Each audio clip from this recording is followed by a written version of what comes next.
Betul-betul ini sebuah manusia toksik yang bodoh bin tengil, ya, yang betul-betul lah itu 21 Oktober kita gerakan rakyat untuk menjebol si Gibran tolol itu, ya, si buku apa itu yang banyak kotor, ya, serba pornografi, insya Allah akan tenggelam. Dan yang penting kita harus seret dia ke penjara, ya. Mereka selama ini sudah menjadi guru-guru kita, tetapi kita sangat prihatin bahwa mereka justru saat ini harus kita katakan sebagai mereka yang telah mengkhianati intelektualitas mereka. Mereka hanya disebut sebagai orang yang kalah oleh karena tindakan mereka sendiri. Pengkhianatan kaum intelektual, itulah sebutan yang cocok untuk mereka. Bismillahirrahmanirrahim. Assalamualaikum warahmatullahi wabarakatuh. Sobat-sobat ngabarin kabar terkabar. Semoga selalu dalam keadaan sehat walafiat, serta diberikan rezeki yang halal, berkah, lancar, dan juga banyak. Jelang tanggal 20 Oktober, tepat 10 tahun Presiden Jokowi menjabat, Mbah Amin semakin gencar saja menyerang Presiden Jokowi dan semakin rajin mengunggah video-video serangannya di akun YouTube-nya. Kata-katanya dan harapannya sudah di luar nurul. Bahkan keinginan yang paling dilihat Pak Amin itu Pak Jokowi masuk penjara dan Gibran dilengsarkan menjadi wakil presiden. Ini kami ada video terbaru dari Mbak Amin yang dan akan dikonter oleh Simon John bahwasannya kaum intelektual sekarang tuh sudah di luar nurul. Etika dan moralnya itu udah jauh dari nilai seorang intelektual. Seharusnya seorang intelektual bisa memberikan pelajaran yang bagus untuk bangsa, anak-anak bangsa, ya, untuk belajar berpolitik yang baik bagaimana. Mari kita simak saja video Mbah Amin dan tanggapannya dari warganet, yaitu Bapak Simon John. Let's go. Assalamualaikum warahmatullahi wabarakatuh. Jadi saya ingin menyampaikan, pertama, Mulyono atau Jokowi itu adalah presiden terburuk yang dimiliki bangsa Indonesia. Mengapa terburuk? Pertama, dia memperlakukan undang-undang dasar seperti anggaran rumah tangga, rukun kampung dia. Ya. Betul-betul ini sebuah manusia toksik yang bodoh bin tengil, ya, yang betul-betul menghina Undang-Undang Dasar 1945. Dia lupa UUD itu adalah dasarnya undang-undang, tapi oleh si Joko Pret ini, ya, itu betul-betul menghina kita semua. Dan yang kedua, dia penampilannya seperti rakyat biasa, pelunga-pelungu, keluar-keluar, tapi dalam hatinya dia itu mengabdi kepada kepentingan korporat dan konglomerat pemilik modal. Hubungan dia dengan Beijing saya kira sudah menjadi rahasia umum. Yang ketiga, saya berani menyimpulkan sesungguhnya dia telah menjadikan Indonesia sebagai negara subordinat negara Tiongkok daratan itu. Jadi sesembahan dia itu bukan Allah yang Maha Kuasa, tapi adalah paman Xi Jinping, ya, yang dia adalah presiden Cina, kemudian juga sekretaris jenderal Partai Komunis Cina, kemudian juga kepala intelijen, kepala PLA, People's Liberation Army, angkatan angkatan militernya Cina itu, dan ini sesuatu yang betul-betul memang menghina bangsa sendiri. Nah, supaya tidak terlalu panjang, sudah waktunya kita beri kesempatan, ya insya Allah 20 Oktober nanti Pak Prabowo dan Gibran tidak apa-apa, dilantik dulu. Setelah itu 21 Oktober kita akan gerakan rakyat untuk menjebol si Gibran tolol itu, ya, si buku apa itu, yang banyak kotor, ya, serba pornografi, ya. Yang dipikir dia itu bukan negara kita, kemauan rakyat, keadilan, nggak ada, ya. Tapi hanya maaf, ya, pokoknya kita tahulah, ya. Nah, terakhir kita jangan pernah lupa berdoa kepada Allah. Ya. Jadi saya sering sekali mensitir ayat pendek dalam surat Ibrahim berbunyi, wa qad makaru makrohum wa indallahi makruhum wa in kana makruhum litazula minhul jibal. Jadi sesungguhnya orang membuat makar, ya seperti Mulyono ini kan suka membuat makar. Itu makar mereka ada di genggaman Allah. Jadi nggak kemana-mana, ya. Sekalipun makar mereka itu dimasukkan untuk melenyapkan beberapa gunung, ya. Ini dahsyat sekali, ya. Jadi manusia itu cuma debunya debu. Kalau kemelinti, kemeluntu, takabur seperti Mulyono itu insya Allah akan tenggelam. Dan yang penting kita harus seret dia ke penjara. Ya. Sekian saja. Assalamualaikum warahmatullahi wabarakatuh. Teman-teman, ketika kita bicara tentang peran kaum intelektual, maka saya ingin mengajukan sebuah tesis bahwa di negeri kita telah terjadi pengkhianatan kaum intelektual. Deretan nama seperti Amin Rais, Ikrar Nusabakti, kemudian Rias Rashid, dan Mahfud MD adalah deretan orang-orang yang dapat disebut sebagai kaum cendekiawan, kaum intelektual. Tetapi mereka memiliki cara pandang yang bertolak belakang dengan kepakaran mereka sebagai kaum intelektual.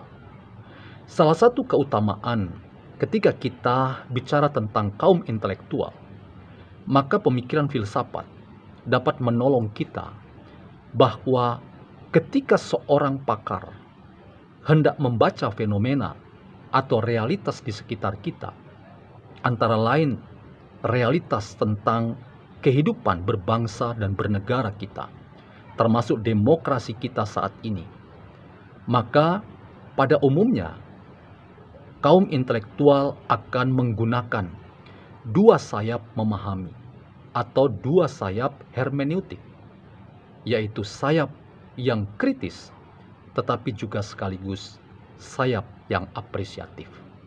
Kita tidak mungkin melakukan kritik tanpa mengapresiasi. Demikian juga sebaliknya, kita tidak mungkin mengapresiasi tanpa memberikan kritik yang tajam sekalipun. Dan kedua sayap hermeneutik atau kedua sayap menafsir fenomena di sekitar kita sebagai dua sayap memahami realitas, itu adalah dua hal seperti dua sisi dari satu keping uang koin yang masing-masing sayap itu dibutuhkan dalam upaya kita membaca fenomena di sekitar kita, agar cara kita membaca selain dikatakan bertanggung jawab, maka dalam kaidah keilmuan dan kepakaran kita dapat dikategorikan sebagai orang yang menolong orang lain untuk memahami realitas itu secara bertanggung jawab. Kita tidak terjebak pada satu perspektif tertentu untuk dimutlakan, misalnya mengkritik, tetapi tidak pernah kita mengapresiasi. Demikian juga kita tidak pernah hanya menggunakan sayap mengapresiasi, tetapi kemudian kita lupa untuk juga memberi catatan-catatan kritis terkait dengan fenomena di sekitar kita. Kedua sayap memahami ini adalah bagian dari proses intelektualisme yang bertanggung jawab yang harusnya dimainkan oleh seorang cendekiawan atau seorang intelektual.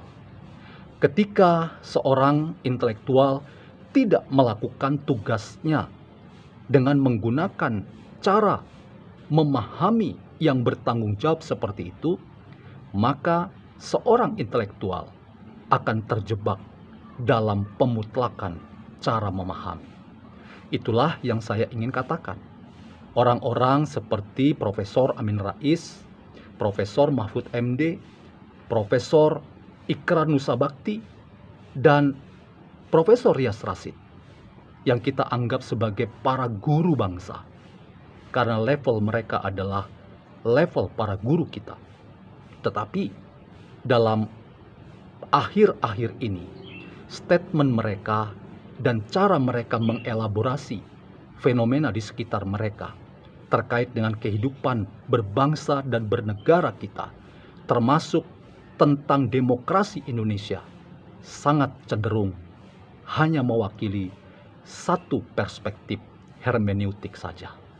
Sehingga khalayak publik pun hanya membaca bahwa apa yang mereka statementkan sebagai buah-buah pikiran itu tidak memperlihatkan kecerdasan mereka.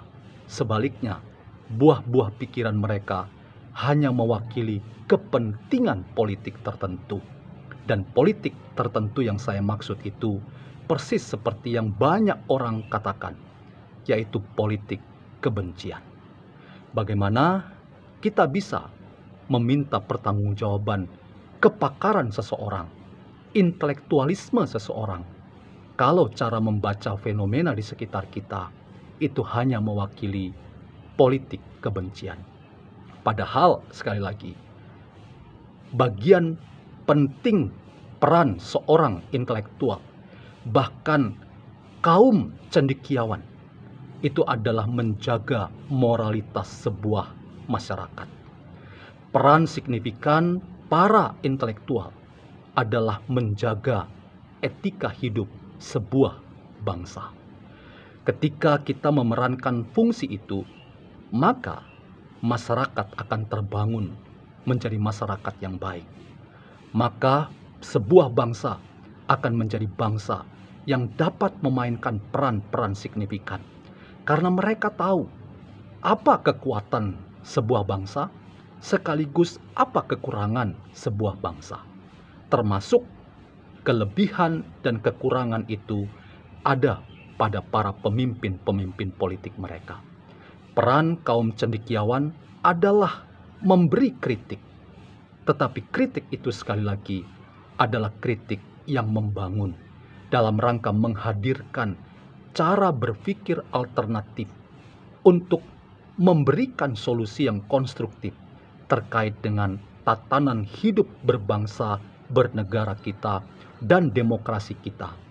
Tetapi ketika kita terjebak dalam politik praktis hanya untuk kepentingan jangka pendek, maka seorang intelektual akan menjadi pengkhianat dari intelektualitas mereka yang tidak menolong bangsa ini untuk menemukan apa yang harus mereka lakukan ketika hidup kita memang hidup yang tidak baik-baik saja.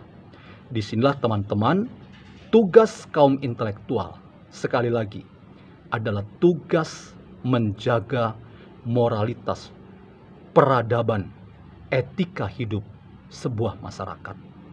Kaum intelektual tidak boleh terjebak dalam kepentingan pragmatis sesaat. Tetapi kita dipanggil untuk menjadi bagian dari proses pendewasaan dan edukasi yang mencerahkan sekaligus membuat kita semua tahu apa yang harus kita lakukan ke depan. Setelah kita tahu apa kelebihan kita dan apa kekurangan kita. Apa kekurangan kita dan apa kelebihan kita.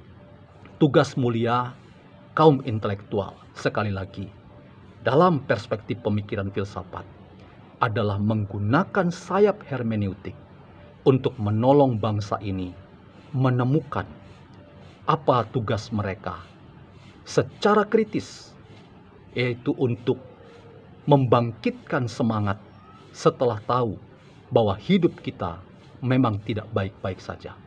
Tetapi sekaligus kita memompa harapan-harapan dalam hidup berbangsa dan bernegara kita. Karena tugas kaum intelektual adalah memompa harapan bahwa memang hidup kita penuh dengan tantangan, tetapi tantangan itu dapat dikelola dan dapat diatasi justru dengan cara pandang yang kritis sekaligus apresiatif. Teman-teman, hidup berdemokrasi kita saat ini memang harus kita katakan penuh dengan catatan merah.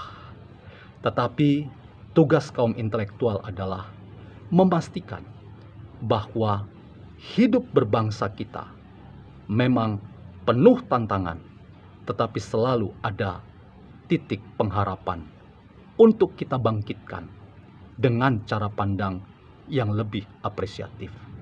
Sekali lagi, teman-teman, kita tentu prihatin dengan sepak terjang para guru bangsa, antara lain lewat catatan-catatan yang kita bisa temukan. Apa yang dikatakan Amin Rais, apa yang dikatakan Mahfud MD, apa yang dikatakan oleh Rias Rasyid, apa yang dikatakan oleh Ikrar Nusa Bakti.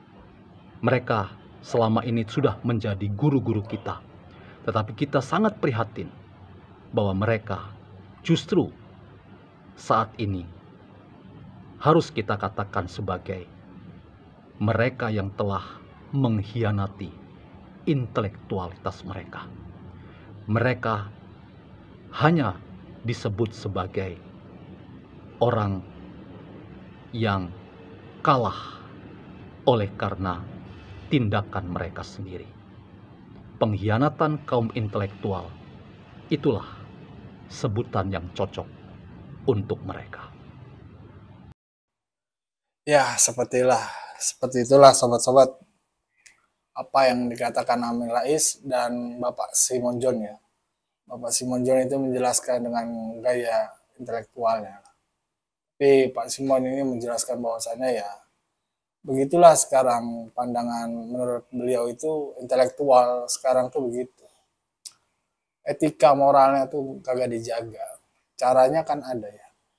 Gua aja misalkan ya jadi orang yang bawa begini ya, yang diajarin dalam beragama kita berkehidupan untuk berbicara dengan cara yang baik atau mengkritik pun menyampaikan dengan cara yang baik kalau bisa. Dan menurut gua sih orang-orang Indonesia toh bisa. Apalagi nih Amin Rais ya, Mbak Amin kan ini kan tahu banget agama. Kan kagak boleh.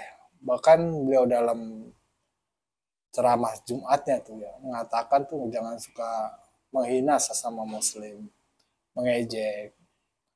Itu kan dilarang kita. Belum tentu apa yang dikatakan jelek ke orang lain itu jelek di mata Allah. Malah justru sebaliknya di mata Allah tuh beliau lebih ditinggikan derajatnya. Ya, begitulah. Bagaimana menurut sobat-sobat sekalian? Silakan berikan tanggapannya di kolom komentar. Wassalamualaikum warahmatullahi wabarakatuh.